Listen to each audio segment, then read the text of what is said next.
On avait dit rebondissement, en voilà un nouveau. À l'entrée de la mer Celtique, le DST de Smalls, au large des côtes sud du Pays de Galles, se dresse face aux 32 figaristes. Un groupe mené par Gaston Morvan choisit l'option côte britannique. Quant à l'autre, avec Alexis Loison en chef de file, cap à l'ouest. Au lever du soleil, la flotte s'étale sur presque 40 000 nautiques, soit 70 km.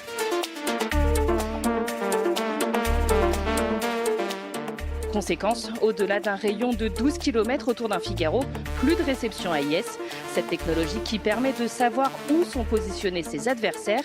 Alors, on sort les jumelles et on imagine des scénarios. J'espère pas qu'il y ait des gens qui ont pu passer dans l'est du DST qu'on a mis tant de peine à contourner cette nuit. C'est pas impossible qu'il y ait des gens qui soient en train de jouer à terre le long de l'Angleterre. Donc pour l'instant dur à dire, mais là a priori l'idée c'est maintenant d'aller plutôt faire de la route dans l'est par rapport à la météo qu'on a entendue à l'instant. Devant lui, Alexis Loison est en proie au même problème, mais profite de son échappée. C'est pas des moments qu'on a souvent en fait de faire une échappée, quel que soit le résultat. C'est quand même assez rare, en tout cas moi ça m'est pas arrivé souvent, donc part de stress, mais c'est pas du stress en fait, c'est plus de l'excitation quoi. Depuis ce matin c'est vraiment très faible et beaucoup plus faible que les prévisions. Et pas exactement la même direction, donc est-ce qu'ils ont ça, est-ce qu'ils ont plus, est-ce qu'ils ont moins, voilà, ça fait partie des questions que je me pose assez régulièrement.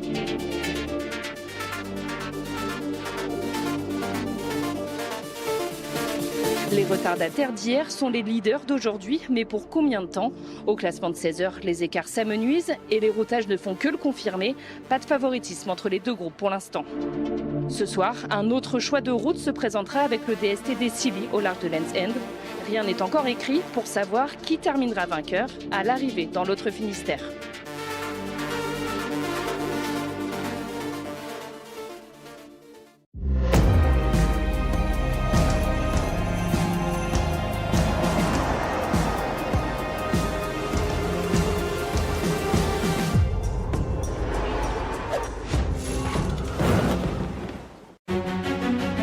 Avant le coucher du soleil hier, une bonne partie de la flotte s'est regroupée à la côte. Durant la nuit, tous ont fait le choix de passer à l'est du DST des Scilly. Allant chercher le vent à la côte, Basile Bourgnon a fait une belle remontada. 13e à 21h à 6000 nautiques du premier. Il se retrouve en tête du classement de 13h. Je vous avais promis mes petits plans il y a 2 jours et il a fallu être patient, mais je savais que ça allait s'arrêter par ici. Je pensais pas que ça allait aussi bien couler pour moi en traversant la flotte dans la pétole et me retrouver en tête de flotte avec Corentin. À quelques longueurs, Corentin Auro semble lui un peu plus contrarié des conditions météo. C'est un peu la météo qui joue avec nos nerfs. Là on est à 30 000 de Roscoff et vent pile poil dans l'axe et de l'incertitude sur la météo. On va composer avec ça. Là je sais même pas ce que j'essaye de faire. J'essaie de me mettre dans le sens par rapport au vent déjà. Et on verra ensuite. Derrière lui, le skipper massif 2022, Loïs Béréard, est à l'affût. Tant que la ligne n'est pas franchie, on peut très bien se faire encore rattraper par tout le monde et retournement de situation. Donc ça peut vite dégénérer ou revenir bien. Il faut rester alerte, ça va être une belle journée de nav vers Roscoff. Le verdict final de cette deuxième étape à rebondissement incessant est pour bientôt.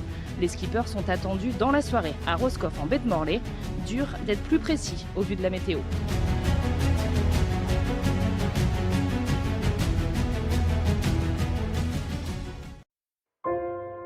Calme, apaisant, c'est ce que l'on pourrait se dire en voyant ces images.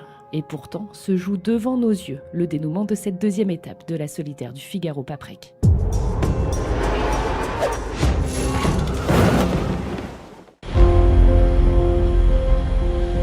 Coude à coude, Basile Bourgnon et Corentin Auro. Les derniers mètres paraissent une éternité tant la tension est palpable. Au bout de l'effort, Basile Bourgnon franchit la ligne d'arrivée en vainqueur. Arrivée de Basile.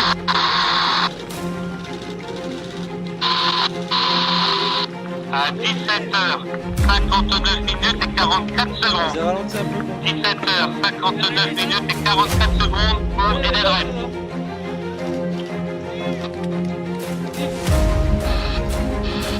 4 minutes plus tard, au tour de Corentin Auro.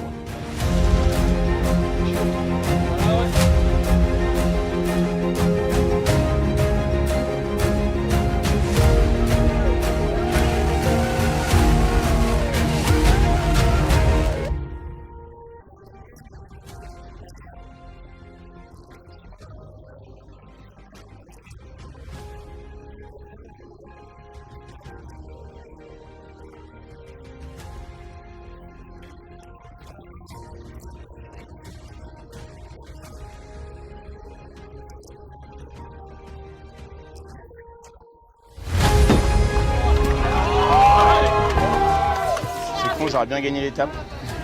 Ça fait longtemps que je cours après, mais bon.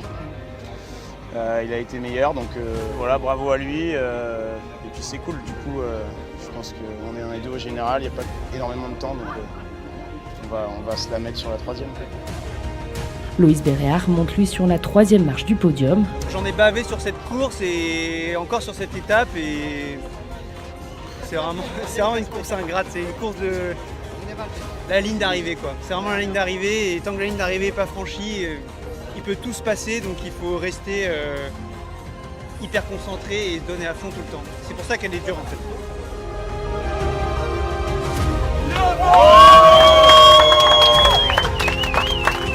Et les écarts se sont creusés, il va falloir veiller de nuit pour l'arrivée des prochains.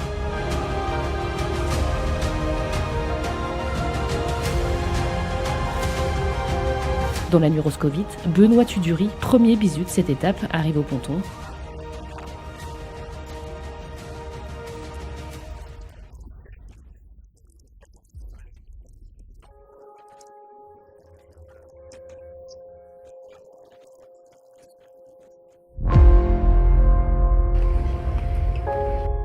Vendredi matin, 15h après l'arrivée du premier, l'Irlandais Tom Dolan accoste sur les pontons de Roscoff.